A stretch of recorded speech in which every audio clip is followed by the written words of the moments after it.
அஸ்ஸலாமலைக்கும். அல்சியா channel. இன்றைக்கி அல்சியா சேனலில் காலையில் சப்பாத்தி,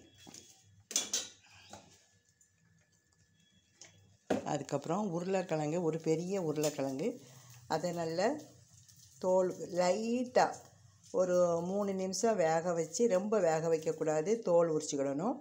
கொஞ்சம் இஞ்சி பூண்டு பேஸ்ட்டு, கருவேப்பிலை, தாளிப்பதற்கு உளுந்தம்பருப்பு, கடுகு, வேறு ஒன்றும் போடக்கூடாது. இதுக்குள்ளே மசாலா சீரகம் 1 ஸ்பூன், வத்தல் 3, மிளகு கொஞ்சம். இதை இப்படி வெறுஞ்சட்டியில் வறுத்து பவுடர் பண்ணி எடுத்துக்கிட்டேன். அதுக்கப்புறம் தேவையான அளவு மஞ்சள் பொடி போட்டுக்கிடணும். இப்போது இன்றைக்கி அல்சியா சேனலில் சிம்பிளான சமையல் தான். கொஞ்சோண்டு தேங்காய், தேவையான அளவு தேங்காய் விட்டுட்டு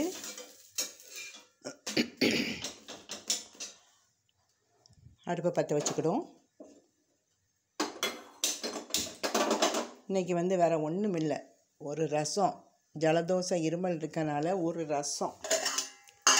அதுக்கப்புறம் சோறு என்ன பாருங்கள், இப்படி தான் நான் வடித்து வைப்பேன். இதுக்குள்ளே இந்த சோறுக்கு ஏற்ற மாதிரி ஒரு கிண்ணத்தை கீழே வச்சு ஒரு கிளாஸை ஒரு கப்பை இப்படி முட்டி கொடுத்து வச்சுருவேன். வச்சா சோறு அது வாட்டில் வடிச்சிட்ருக்கோம், நம்ம மற்ற வேலைகளை பார்த்துக்கலாம்.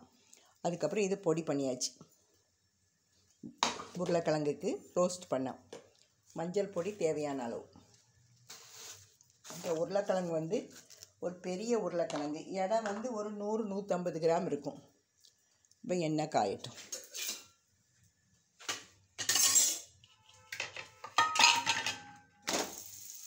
மாவு சப்பாத்திக்கு எப்போது நைட்டே பிசைஞ்சு வச்சுருவேன். நைட்டு பிசைஞ்சு வச்சா தான் இது நல்லா அப்படியே இருக்கும். சப்பாத்தி போட்டாச்சு. சப்பாத்தி மாவு முதல் நாள் நைட்டே பிசைஞ்சு வச்சுருவேன், சாஃப்டாக இருக்கும். நம்ம குழந்தைகளை ஸ்கூலுக்கு அனுப்பும் போது கூட காலையில் நம்ம போட்டு அது வேலையாக இருக்கும். நைட்டு பிசைஞ்சு ஒரு கண்டெய்னர், ஏர் கண்டெய்னர் பாக்ஸில் ஃப்ரிட்ஜில் வச்சுருங்க. காலையில் போடுங்க, நல்லா சாஃப்டாக இருக்கும். அதுக்கப்புறம் இந்த உருளைக்கிழங்கு இதுதான் உங்கள்கிட்ட காட்டணும். இப்படி வறுத்து உருளைக்கிழங்கு காரக்கறி பண்ணுங்க, சூப்பராக இருக்கும். தேங்காய் தேவையான அளவு விட்டுட்டேன்.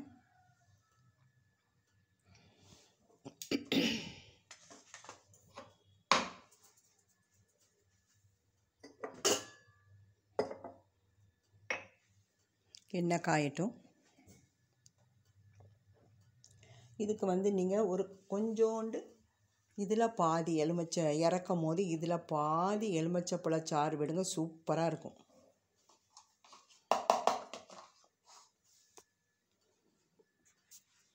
எண்ணெய் காஞ்சிருச்சு.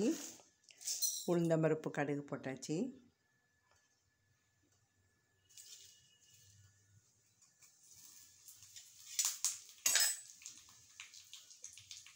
இதில் இஞ்சி பூண்டு பேஸ்ட்டு போட்டு இதை கொஞ்சம் செவக்க வதக்கணும். இது ஏற்கனவே சட்டியில் போட்டு கொஞ்சம் வறுத்துட்டு தான் நான் இதை பொடி பண்ணியிருக்கேன், நல்லாயிருக்கும். இதுக்கு இவ்வளோ சீரகம், 2 பெப்பர், ஒரு 6-7 பெப்பர், 3 வத்தல், 3-4 வத்தல். ஆமாம்,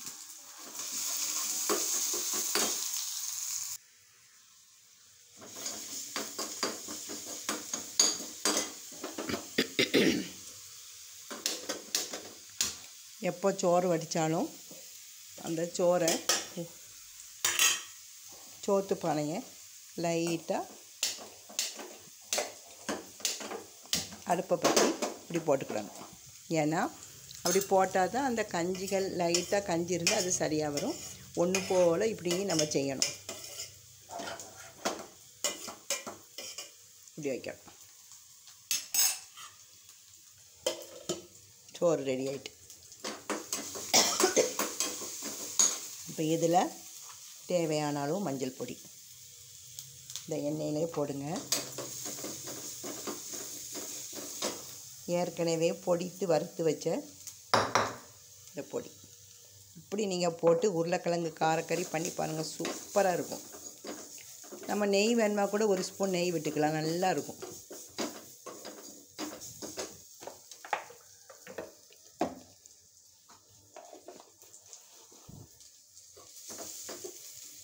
உப்பு தேவையான அளவு உப்பு எல்லாம் அதிலே போட்டாச்சு. சப்பாத்திக்கு தால் வச்சுருக்கேன். சப்பாத்தி மூடி வச்சிரும்.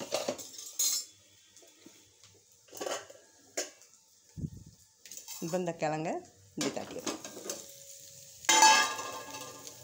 போட்டு லைட்டாக இப்படி கிளறணும். தண்ணியே ஊற்றாதீங்க. ஒரு ஸ்பூன் நெய் விடுங்க. நல்லாயிருக்கும். நம்ம சிக்கன் மட்டன் பொரிச்சா எப்படி இருக்கும் அப்படி இருக்கும். ஏன்னா இஞ்சி பூண்டுலாம் நம்ம போடுறோம் பார்த்திங்களா, வறுத்து மசாலா போடுறோம் இல்லையா, அது நல்லாயிருக்கும் டேஸ்ட்டு. இதில் பாதி இந்த எலுமிச்சப்பழத்தில் பாதி மூடி இப்படி எண்ணெயில் இருக்கட்டும். ஒரு ஸ்பூன் நெய்,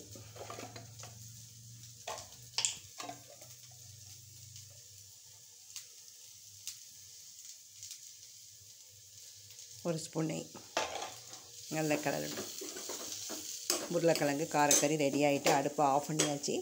இன்றைக்கி ஆல்சியா சேனலில் சிம்பிளான ஒரு ரெசிபி தான் பாருங்கள். சுட சுட உருளைக்கிழங்கு காரக்கறி இது நல்லா இருக்கும். இந்த எலுமிச்சப்பழத்தை கட் பண்ணி நான் இப்போ ஊற்ற போகிறேன். அதுக்கப்புறம் சுட சுட சோறு, ஒரு ரசம்.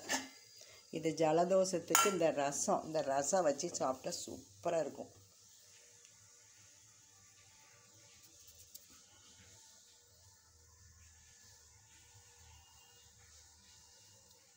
இன்ஷா அல்லாஹ் நாளைக்கு ஒரு வீடியோ போடுறேன்.